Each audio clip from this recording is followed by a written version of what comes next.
I'm on Bali National Golf Course and this is hole number 13. It's a par 5, and what I want to talk about today is chipping and pitching. What's the difference between the two? Because there's a lot of confusion out there. A lot of people that are talking about chip shots when they're pitch shots and vice versa. So I've got a golf ball just off the green here. I've got a pin from the edge of the greens about 22 meters away. And obviously the objective is to get the ball as close as I possibly can. So I'm going to talk about these 3 shots today and show you how I would think about that, give you some advice on it, and I'm going to also talk a little bit about technique, but very basic stuff here. So I'm just going to get one of these clubs put these ones to the side here. All right, so let's look at it. Very simple way to remember chipping and pitching shots is it's just the length of the stroke more than anything else. And it's the carry versus roll time. So when a golf ball is struck, the amount of time it spends in the air versus the amount of time it spends on the ground. If I've got a chip shot here, by definition in our program, a chip shot is within 2 meters of the edge of the green. So if I take 2 big steps, there's my golf ball. That's about where it's at. So we think that chipping takes place from here. Outside of here, this becomes pitching. If you get further out, it starts to become approach wedges and things like that. So these are pitch shots, and this is a chip shot. Chip shots just off the green. Now, a good way to think about chip shots is you want a club that can get on the green quickly and run out like a putt. So, a couple of rules with chipping and pitching that'll help. The golf club's on the ground in front of you. When you swing the golf club back, for chipping and pitching, keep the golf club in front of you. In other words, don't let the golf club travel in behind your body, because that's going to create problems for you, because what's over here, you have to then do some correction back over here. So when you're setting up, keep the golf club in front of you. And the beauty of this is if you swing the golf club back, keeping the club in front of you, it travels up into the air faster. And that's really important, because what that gives us is the ability to swing down on the golf shot a little bit, hit down through the golf shot. And that's going to be helpful. Now I know there's a lot of talk about using the bounce of the club these days, and because there's nothing new in that. But for a lot of the people that I see that come through our schools, they're not at that place. It's easy for a pro to talk about using the bounce of a club when they're hitting thousands and thousands of shots. But a lot of people that come to our school, when they're hitting shots, the club gets in front of the handle like this and creates all sorts of problems. So we don't want that to be the case. So we're looking for the golf club to stay in front of the body. And then the second thing is that we regulate the length of the stroke using body parts, knee or hip or shoulder. If I'm playing a chip shot, most of my chip shots, the club head will not travel higher than my knee. So when I swing back, the club head's staying under my knee. When I swing through, it's staying under my knee. It's an easy way to remember it. If I'm hitting a pitch shot, say this one here in the middle, the club might come out and get as high as my right hip and swing through as high as my left hip. If I'm playing from further back, depending on where the flag is, I can swing as far back as my right shoulder. So the club is more level with my right shoulder and more level with my left shoulder. Club's staying in front of the body. In terms of weight distribution, if I hold the club just in front of my center of my chest here, when I set up, if I lean my shoulders, my chest, towards the target, I move until the golf club is suspended, now is on the inside of my front leg, right there. And that gives me a sufficient amount of pressure in my leg to give me a stable lower base below my waist. So I can just concentrate on swinging the arms. All right, let's get onto a shot. So we know it's 22 meters on from here, plus another 2, so it's about 24 meters away. And my objective is to get as close as I can, and the smart play here is to take a club that will get onto the green quickly and roll out. Well, I've got a pitching wedge and I've got a 54-degree wedge and I've got an 8-iron. I'm going to choose the 8-iron here.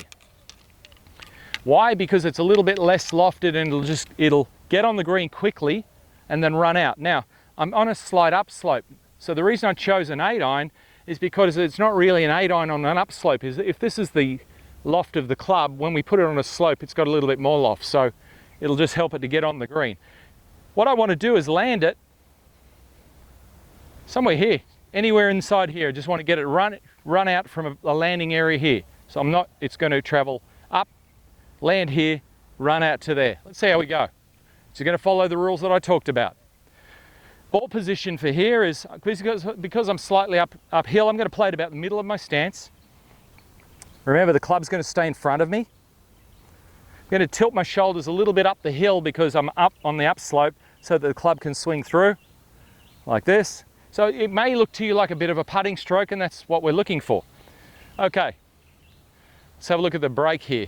Well, you've got a hill here and a hill there, and it cancels out, so it's pretty flat. It's probably going to run pretty much to the pin. When you're playing chips and pitch shots, read the slope, get a little bit further back and read the slope. So there's a ridge here, goes this way, there's one there, but there's a valley in the middle.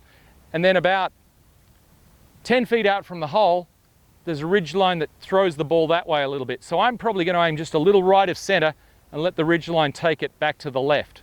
Let's see what happens.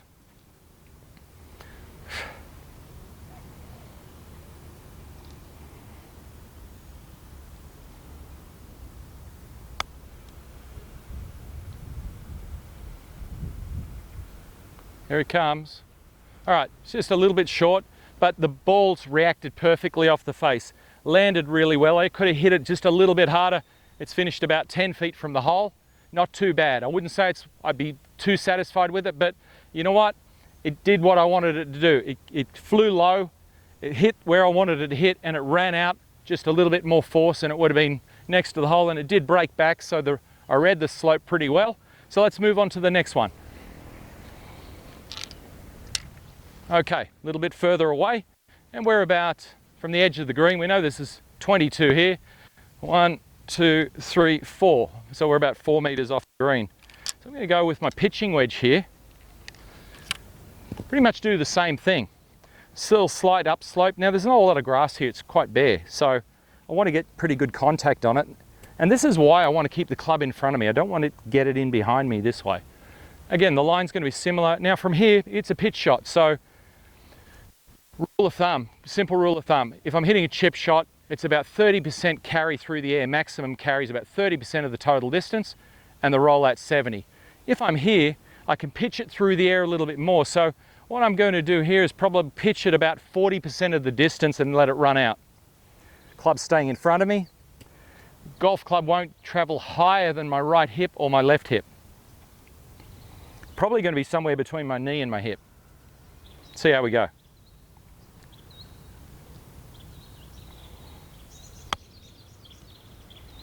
Now that's going to turn out real good. Okay, so that one's about 5 feet from the hole. Turned out real nice. Again, see, it didn't go very high, but it's reacted a lot like the other shot. So it's a pitch shot, a pitch and run shot. Let's have a look at the next one.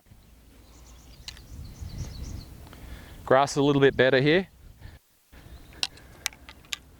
Well, you know, I've got a choice here. I could go the pitching wedge again, but what I'll do, I'm going to go the 54-degree wedge, play it pretty much the same way.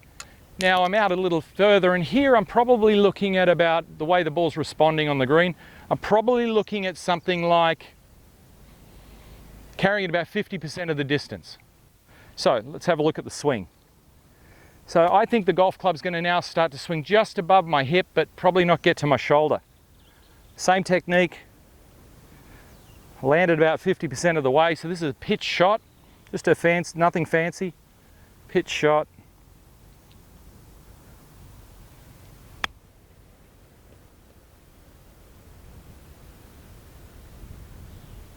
Okay, spun up a little bit more than I wanted to, but I hit it solidly.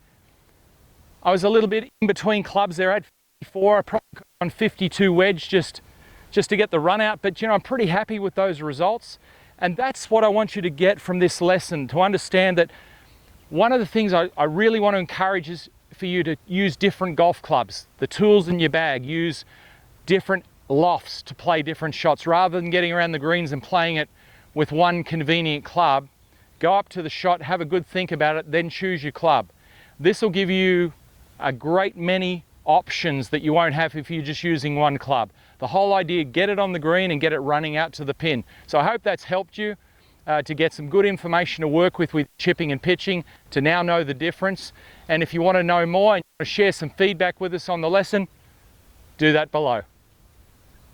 Well, there it is. We hope you enjoyed this lesson. Remember to share any questions in the comments below, and feel free to share this video with your golfing friends. We want to help you easily and effortlessly lower your handicap by 4 shots or more. So we want to invite you to join our Search for Scratch program, which we've designed to help you find out how good a golfer you can become if you are trained with the best coaching model, practice plan and course management system, all whilst developing a champion golfer's mindset. For more information and to become another one of our success stories, visit searchforscratch.tv/Search for Scratch program, or click the link in the description below. Thanks for watching, commenting and sharing this video, guys. We look forward to supporting your golf improvement in the Search for Scratch program.